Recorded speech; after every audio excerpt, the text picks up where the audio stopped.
دنیا میں کوئی کسی سے پیار کیوں کرتا ہے؟ What is the reason?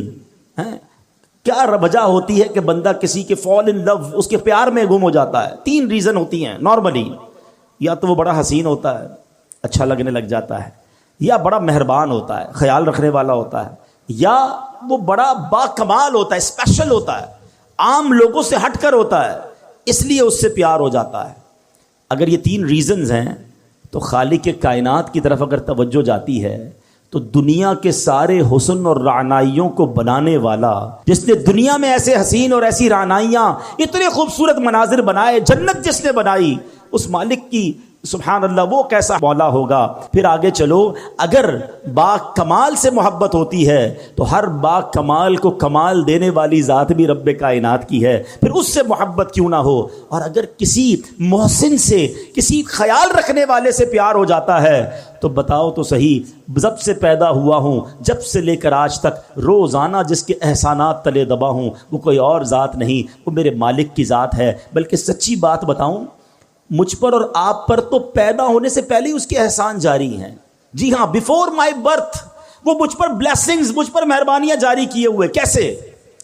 بتائیے، کیا بچے اب نارمل پیدا نہیں ہوتے ہیں؟ بچے پیدا ہو رہے ہیں آج کل، کسی کے جناب کون سا مرض ہے، کسی کا ایک گردہ ہی نہیں ہے، کسی کا ہاتھ صحیح نہیں، کسی کا پیر صحیح نہیں، کوئی بغیر آنکھ والا، کوئی بغیر کان والا. عجیب عجیب معذور بچے پیدا ہوتے ہیں. اللہ تعالی ہمیں اور ہماری نسلوں میں ایسے معذور بچوں سے ہمیں محفوظ فرمائے. لیکن میں پورا پیدا ہو گیا، میرے اعضاء پورے ہیں، میں دیکھ بھی رہا ہوں، بول بھی رہا ہوں، سن بھی رہا ہوں. اس کا مطلب کیا ہوا؟ میرے رب نے میری تخلیق کامل فرمائی. ماں کے پیٹ میں جب میری تخلیق ہو رہی تھی، میرے اس کریم مولا نے مجھ پر یہ مہربانی کی کہ میرے کوئی پارٹ آف باڈی، کوئی آرگن آف باڈی کم نہ تھا. میں کسی بڑی بیماری میں نہیں تھا، پیدا ہوتے ہی شوگر کا مریض نہیں ہوں. یہ کتنی بڑی میرے رب کی مجھ پہ مہربانی میری پیدائش سے پہلے سے جاری ہے. اور سچ پوچھو، اس سے بڑی مہربانی بتاتا ہوں، وہ یہ ہے کہ اللہ نے مجھے اور آپ کو مسلمان گھرانے میں پیدا کر دیا. کسی کافر کے گھر میں بھی تو پیدا ہو سکتے تھے نا.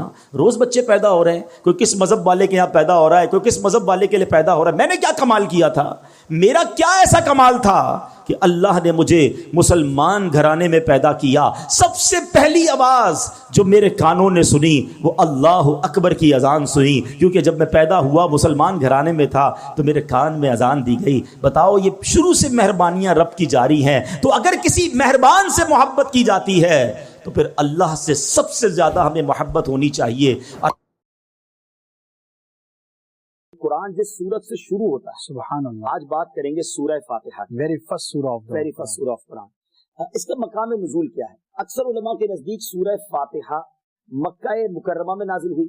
امام مجاہد رحمۃ اللہ تعالی فرماتے ہیں کہ سورہ فاتحہ مدینہ منورہ میں نازل ہوئی. اور ایک قول یہ بھی ہے کہ سورہ فاتحہ 2 مرتبہ نازل ہوئی، ایک مرتبہ مکہ پاک میں، دوسری مرتبہ مدینہ منورہ میں. اچھا، اس میں آیات، کلمات اور حروف کی تعداد کیا ہے؟ اس سورت میں 1 رکوع ہے، 7 آیتیں ہیں، 27 کلمے ہیں اور 140 حروف ہیں، 140 حروف ہیں. سورہ فاتحہ کے اسماء بہت سارے اس کے نام ہیں، اور اس کی وجہ کیا ہے؟ سورہ فاتحہ سے قرآن پاک کی تلاوت کی جاتی ہے، شروع کی جاتی ہے. اسی سورت سے قرآن پاک لکھنے کی ابتدا کی جاتی ہے، اس لیے اسے فاتحۃ الکتاب یعنی کتاب کی ابتدا کرنے والی بھی کہتے ہیں، اوپننگ بک ہو گئی. اچھا، اس سورت کی ابتدا الحمدللہ سے ہوئی. اسی مناسبت سے اسے سورہ حمد یعنی وہ سورت جس میں اللہ تعالیٰ کی حمد بیان کی گئی یہ بھی کہتے ہیں. سورہ فاتحہ قرآن پاک کی اصل ہے، اس بنا پر اسے ام القرآن اور ام الکتاب بھی کہتے ہیں. کیا بات ہے! اور آگے چلتے ہیں. یہ سورت نماز کی ہر رکعت میں پڑھی جاتی ہے، اور یہ سورت 2 مرتبہ نازل ہوئی ہے. اس وجہ سے اسے السبع المثانی یعنی بار بار پڑھی جانے والی یا ایک سے زائد مرتبہ نازل ہونے والی 7 آیتیں کہا جاتا ہے. اچھا، دین کے بنیادی امور کا جامع ہونے کی وجہ سے سورہ فاتحہ کو سورہ کنز، سورہ وافیہ، سورۃ الکافیہ بھی کہتے ہیں. اچھا، شفا کا باعث ہونے کی وجہ سے اس سورت کو سورۃ الشفا اور سورۃ الشافیہ بھی کہتے ہیں. اچھا، دعا پر مشتمل ہونے کی وجہ سے سورۃ الدعاء، سورۃ السؤال، سورۃ المناجات بھی سے. کتنے نام ہیں سورت کے، اور اتنی مختصر سورت ہے. اور ناظرین، ابھی آپ نے اس کے فضائل سننے، یقین کریں آپ فضائل پڑھیں گے نا یا سنیں گے تو آپ کا جی چاہے گا جب مجھے موقع ملے میں نے سورہ فاتحہ پڑھ لوں. اچھا، عرب لوگوں میں نے یہ دیکھا، آپ کو بھی ہوا ہوگا اتفاق کہ وہ بات بات پر مل کے کہتے ہیں فاتحہ پڑھیں. تو فاتحہ دعا میں بار بار پڑھنا اور کسی نیت کے ساتھ پڑھنا، سبحان اللہ، یہ بڑا اچھا معمول ہے. اب چند میں ایک دو حدیثیں بھی سنا دیتا ہوں تاکہ مزید سورہ فاتحہ کے فضائل، بلیسنگز پتہ چل جائیں. پہلی حدیث ہے بخاری شریف کی. سبحان اللہ. حضرت ابو سعید بن معلہ رضی اللہ عنہ فرماتے ہیں میں نماز پڑھ رہا تھا تو مجھے نبی پاک علیہ الصلوۃ والسلام نے بلایا، لیکن میں نے جواب نہ دیا. جب نماز سے فارغ ہو کر پیارے آقا علیہ الصلوۃ والسلام کی خدمت میں حاضر ہوا تو میں نے عرض کی یا رسول اللہ صلی اللہ علیہ وسلم، میں نماز پڑھ رہا ہوں. پیارے آقا علیہ الصلوۃ والسلام نے فرمایا کیا اللہ تعالیٰ نے یہ نہیں فرمایا استجیبوا للہ وللرسول اذا دعاکم، اللہ اور اس کے رسول کی بارگاہ میں حاضر ہو جاؤ جب وہ تمہیں بلائیں. پھر ارشاد فرمایا کیا میں تمہیں تمہارے مسجد سے نکلنے سے پہلے قرآن کریم کی سب سے عظیم سورت نہ سکھا دوں؟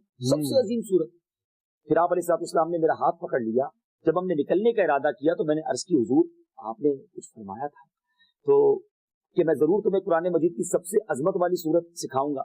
تو نبی پاک نے فرمایا وہ سورت الحمدللہ رب العالمین ہے، یہی سبع مثانی اور قرآن عظیم ہے جو مجھے عطا فرمائی. یہ قرآن کی عظیم ترین سورت میرے آقا علیہ الصلوۃ والسلام نے فرمایا. بہرحال اس کے بہت سارے فضائل ہیں. جو لوگ بیمار ہیں، پریشان ہیں، ذرا غور سے سنیے. نبی پاک فرماتے ہیں کہ سورہ فاتحہ ہر مرض کے لیے شفا. اب سورہ فاتحہ پڑھ کے کسی مریض پہ دم کر دیں، اپنے اوپر دم کر دیں، مریض خود پڑھ لے، پانی پہ دم کر کے پی لیں تو انشاءاللہ امراض سے اس میں شفا ہے. ٹاپکس بہت سارے ہیں اس کے، ایک دو عرض کر دیتا ہوں. اس سورت میں اللہ تعالیٰ کی حمد و ثنا کا بیان ہے، اللہ تعالیٰ کے رب ہونے، اس کے رحمان الرحیم ہونے، نیز مخلوق کے مرنے کے بعد دوبارہ زندہ کیے جانے اور قیامت کے دن ان کے اعمال کی جزا ملنے کا ذکر ہے. صرف اللہ تعالیٰ کے عبادت کے مستحق ہونے اور اسی کے حقیقی مددگار ہونے کا تذکرہ. تو ماشاءاللہ سورہ فاتحہ کی کیا بات ہے. میں بھی نیت کروں اور آپ بھی نیت کریں کہ جب جب موقع ملے گا، میرا خیال ہے 2 منٹ لگتے ہیں بالکل فاتحہ پڑھنے میں، آسانی سے پڑھ سکتے ہیں، یاد بھی ہوتی ہے، بچے کو یاد ہوتی ہے تو کیوں نہ اس کا ورد کرتے رہا. سبحان اللہ. مجھے اپنی اور ساری دنیا کے لوگوں کی اصلاح کی کوشش کرنی ہے انشاءاللہ عز و جل. حدیث قدسی ہے کہ جب میں اپنے کسی بندے کے بدن یا اس کے مال یا اس کی اولاد کی طرف کوئی سختی بھیجوں پھر وہ صبر جمیل کے ساتھ اس کا استقبال کرے تو قیامت کے دن مجھے اس سے حیا آئے گی کہ میں اس کے لیے میزان قائم کروں یا اس کا نامہ اعمال کھولوں. اللہ فرما رہا ہے مجھے حیا آئے گی کہ اپنے بندے سے اب کیا حساب لوں. جب آزمائش بھیجی تھی تو اس نے صبر کیا تھا، اس نے شکوہ نہیں کیا تھا. خدا کی قسم میں آپ سے پوچھتا ہوں میرا کوئی نقصان ہو جائے اور قیامت کے دن میرا نامہ اعمال نہ کھولا جائے، مجھے اللہ کی بارگاہ میں حساب نہ دینا پڑے، مجھے بتاؤ یہ دنیا کے حساب نقصان کی کیا حیثیت ہے اگر ادھر بخشا جائے. سنو تو صحیح، رب فرما رہا ہے کہ مجھے حیا آتی ہے کہ اس کے لیے میزان قائم کروں یا اس کا نامہ اعمال کھولوں. ارے یہ ساری دنیا کی دولت، یہ ساری دنیا کی آسائشیں ایک طرف، اگر قیامت کے دن حساب کتاب میں آسانی مل جائے، اللہ بلا حساب جنت میں داخل کر دے، اس سے بڑھ کر کوئی نعمت نہیں. مگر آج افسوس یہ ہوتا ہے کہ اگر کسی پر امتحان آتا ہے وہ اس امتحان میں فیل ہو جاتا ہے. اس حدیث میں ایک لفظ استعمال ہوا صبر جمیل کے ساتھ. اب یہ بھی بڑا مسئلہ ہے کہ لوگوں کو یہی نہیں پتا کہ صبر جمیل ہے کیا. لوگ کہتے تو بہت ہیں اللہ پاک آپ کو صبر جمیل عطا فرمائے. اب اس سے پوچھو بھائی صبر جمیل کی تعریف کیا ہے تو پھر تعریف نہیں پتا ہوتی. یہ کسی جمیل بھائی کا صبر نہیں ہے کہ جس کو صبر جمیل کہا جاتا ہے. صبر جمیل کی تعریف سمجھو. علماء کہتے ہیں کسی مصیبت زدہ اور غیر مصیبت زدہ کو برابر میں دیکھو مگر دونوں میں کوئی فرق نظر نہ آئے. یعنی چہرہ بھی نہ بتائے کہ وہ کسی مشکل میں ہے، اس کی عادتیں بھی نہ بتائیں کہ وہ کسی پرابلم میں ہے، یعنی اس کو دیکھ کر پتہ ہی نہ چلے کہ وہ بڑی مشکل میں ہے. فرمایا یہ ہے صبر جمیل. مگر آج ہمارا حال یہ ہے، ہمارا چہرہ بتا دیتا ہے بھائی خیر تو ہے، بڑی ٹینشن میں ہو، ہاں یار کیا کروں بس موبائل ٹوٹ گیا، ارے بھائی بڑی چہرے پہ بڑی ہوائیاں اڑ رہی ہیں، بس کیا کروں جناب آج 5000 روپے کھو گئے. 5000 روپے کھو جائیں، چھوٹا سا نقصان ہو جائے، ہمارا چہرہ بتا دیتا ہے کہ ہمارے ساتھ کوئی معاملہ ہوا ہے. صبر جمیل یہ ہے کہ دیکھ کر کوئی پہچان ہی نہ سکے کہ یہ بندہ کتنی مشکل میں ہے، چاہے اندر کتنی تکلیف میں ہو، دنیا والوں کو نہ بتائے کیونکہ وہ رب کا بندہ ہے، وہ اللہ کی بارگاہ میں فریاد کرے. یہ صبر جمیل ہے اور اللہ اسے ہم سب کو نصیب فرمائے. ایک بار دیکھ لے ساری زندگی ان کے حسن و جمال کے جلووں میں گم ہو جاتا ہے. جی ہاں وہ آقا جن کا آپ نے بھی اور میں نے بھی کلمہ پڑھا ہے صلی اللہ تعالیٰ علیہ وسلم، وہ دکھتے کیسے تھے، وہ نظر کیسے آتے تھے، ان کا حسن کیسا تھا۔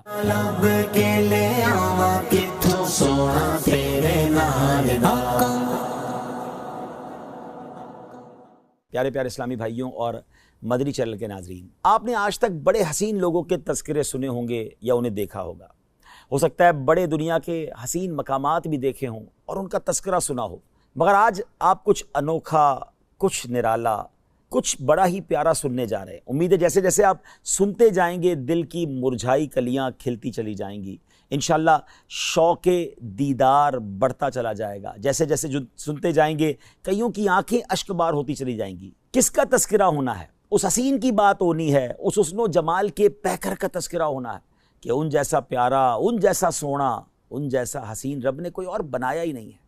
جی ہاں، آج اس ہستی کا تذکرہ ہونا ہے جس جیسا سونا، پیارا اور حسین رب نے بنایا ہی نہیں ہے۔ وہ حسن و جمال کے پیکر ہیں، وہ شمس الضحیٰ ہیں، وہ بدر الدجا ہیں، وہ ایسے آقا ہیں جن کو کوئی ایک بار دیکھ لے ساری زندگی ان کے حسن و جمال کے جلووں میں گم ہو جاتا ہے۔ آج نبی پاک صاحب لولاک صلی اللہ تعالیٰ علیہ وسلم کا تذکرہ خیر ہونا ہے۔ نہ کوئی آپ جیسا تھا، نہ کوئی آپ جیسا ہے۔ اے میرے پیارے اسلامی بھائیوں، آج کس کی زبانی یہ تذکرہ ہوگا؟ کس نے دیکھا اور کہ دیکھ کر دیوانہ ہو گیا؟ میرے آقا علیہ الصلوۃ والسلام کا حسن وہ ہے کہ جب سیدنا حسان بن ثابت رضی اللہ تعالیٰ عنہ نے دیکھا تو بے ساختہ پکار اٹھے، وَأَحْسَنُ مِنْكَ لَمْ تَرَ قَطُّ عَيْنِي وَأَجْمَلُ مِنْكَ لَمْ تَلِدِ النِّسَاءُ خُلِقْتَ مُبَرَّأً مِنْ كُلِّ عَيْبٍ كَأَنَّكَ قَدْ خُلِقْتَ كَمَا تَشَاءُ۔ نبی پاک علیہ الصلوۃ والسلام کی ذات وہ ہے، جب ان کے حسن و جمال میں گم ہو کر مولانا جامی رحمۃ اللہ تعالیٰ علیہ نے قلم اٹھایا تو کمال کیا، اور آپ لکھتے ہیں ہر کس کے لبے لالے ترا دیدہ بدل گفت، حقا کے چے خوشکندہ عقیق یمنی را۔ وہ آقا ہیں کہ جب امام عشق و محبت اعلیٰ حضرت فاضل بریلوی رحمۃ اللہ تعالیٰ علیہ نے آپ کے چہرہ انور کے تصور میں گم ہوئے تو کیا لکھتے ہیں؟ خامہ قدرت کا حسن دستکاری واہ واہ، کیا ہی تصویر اپنے پیارے کی سنواری واہ واہ۔ کہیں لکھتے ہیں کاف گے سوہا دہن یا ابرو آنکھیں عین صاد، کاف ہا یا عین صاد، ان کا ہے چہرہ نور کا۔ جب مولانا حسن رضا خان صاحب نبی پاک علیہ الصلوۃ والسلام کے جلووں میں گم ہوتے ہیں تو پھر کیا خوب لکھتے ہیں کہ ایسا تجھے خالق نے طرح دار بنایا، یوسف کو تیرا طالب دیدار بنایا، کونین بنائے گئے سرکار کی خاطر، کونین کی خاطر تمہیں سرکار بنایا۔ مفتی اعظم ہند مصطفیٰ رضا خان صاحب رحمۃ اللہ تعالیٰ علیہ جب قلم اٹھاتے ہیں تو کیا لکھتے ہیں کہ خدا کی سلطنت کا دو جہاں میں کون دولا ہے، تم ہی تم ہو، تم ہی تم ہو، یہاں تم ہو، وہاں تم ہو۔ اور پھر میرے شیخ طریقت امیر اہل سنت بانی دعوت اسلامی مولانا محمد الیاس عطار قادری دامت برکاتہ العالیہ جب قلم اٹھاتے ہیں، آقا کے جلووں کا تصور جماتے ہیں تو پھر کیا لکھتے ہیں؟ تیرا خلق سب سے بالا، تیرا حسن سب سے اعلیٰ، فدا تجھ پہ سب زمانہ، مدنی مدینے والے۔ پیارے اسلامی بھائیوں، آج اس ہستی کا تذکرہ کرنا ہے جس کا سارا عالم پروانہ ہے۔ جبھی تو مفتی اعظم لکھتے ہیں نا، تو شم رسالت ہے عالم تیرا پروانہ، تو ماہ نبوت ہے اے جلوائے جانانا، اے جلوائے جانانا، اے جلوائے جانانا۔ آئیے اس جلوائے جانانا کا تذکرہ سنتے ہیں، اور کس کی زبانی؟ جی ہاں، اس ہستی کی کہ جس نے ایک بار دیدار کیا، پھر جن الفاظ کے ساتھ تعارف پیش کیا۔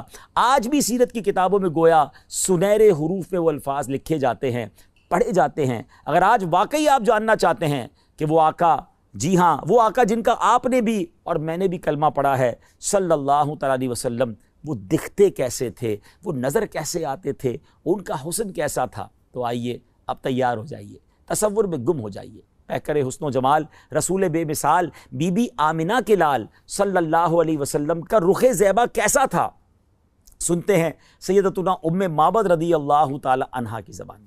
ہجرت کا سفر ہے، نبی پاک علیہ الصلوۃ والسلام سیدنا ابو بکر صدیق رضی اللہ تعالیٰ عنہ کے ساتھ سفر پر رواں دواں ہیں۔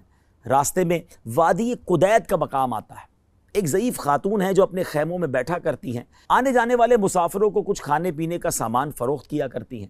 پیارے آقا علیہ الصلوۃ والسلام بھی اس خیمے پر پہنچتے ہیں، کچھ رقم دے کر کچھ کھانے پینے کا سامان خریدنا چاہتے ہیں۔ ان کے پاس کچھ نہ تھا، معذرت کر لی۔ نبی پاک علیہ الصلوۃ والسلام نے ان کے خیمے میں ایک بکری دیکھی جو بڑی لاغر تھی، اس کے تھن بھی سوکھے ہوئے تھے۔ میرے آقا علیہ الصلوۃ والسلام نے اجازت طلب کی کہ اگر آپ اجازت دیں تو اس بکری سے ہم کچھ دودھ نکال لیں۔ معبد یہ جانتے ہوئے کہ اس بکری نے دودھ نہیں دینا، پھر بھی اجازت دے دی۔ پیارے آقا علیہ الصلوۃ والسلام نے اپنے مبارک ہاتھ ان تھنوں پر لگائے۔ ہاتھ کس کے تھے؟ وہ تھن دودھ سے بھر گئے، اتنا دودھ نکلا کہ سب نے خوب دودھ پیا، بلکہ سارے برتن بھی دودھ سے بھر گئے۔ معبد رضی اللہ تعالیٰ عنہ یہ معجزہ دیکھ کر بڑی حیران ہوئیں۔ میرے آقا علیہ الصلوۃ والسلام تو اپنا دیدار کروا کے چلے گئے، مگر ان کے سبحان اللہ گھر والوں کو دیوانہ بنا گئے، اس گھرانے کو اپنا دیوانہ بنا گئے۔ ابھی وہ ایمان نہیں لائے تھے۔ ابو معبد رضی اللہ تعالیٰ جب واپس آئے اور معبد کے جو شوہر ہیں گھر میں جب دودھ سے بھرے ہوئے برتن دیکھے تو پوچھتے ہیں کہ کون آیا تھا، یہ کیا معاملہ ہے؟ تو آپ فرماتی ہیں ایک مبارک آیا تھا۔ نبی پاک کا نام بھی ابھی انہیں نہیں پتا تھا، نام بھی نہیں پوچھا تھا، تو نام کہا، ایک مبارک ہستی تھی، ایک مبارک شخصیت تھے۔ کہا یہ تو بتاؤ وہ دکھتے کیسے تھے، ذرا بتاؤ تو صحیح وہ کیسے تھے۔ اے پیارے اسلامی بھائیوں، مدنی چینل کے ناظرین، اب سنیے میرے آقا کیسے دکھتے تھے، نبی پاک کا حسن و جمال کیسا تھا۔ معبد رضی اللہ تعالیٰ عنہ کے عشق بھرے انداز میں، کس پیارے انداز میں نبی پاک کا رخ انور بیان کیا۔ آئیے الفاظ تو دیکھیے کیسے موتیوں کی مانند ہے۔ وہ کہتی ہیں رأیت رجلا ظاہر الوداع، میں نے ایک ایسی ذات دیکھی ہے جن کا حسن نمایاں ہے، ابلج الوجہ حسن الخلق، جن کا چہرہ خوبصورت اور وہ تخلیق کے شاہکار تھے، لم تعبہ خجلا، ان کی جسابت میں فربا ہونے کا عیب ہی نہ تھا، ولم تزری بہ سعلا، اور نہ ہی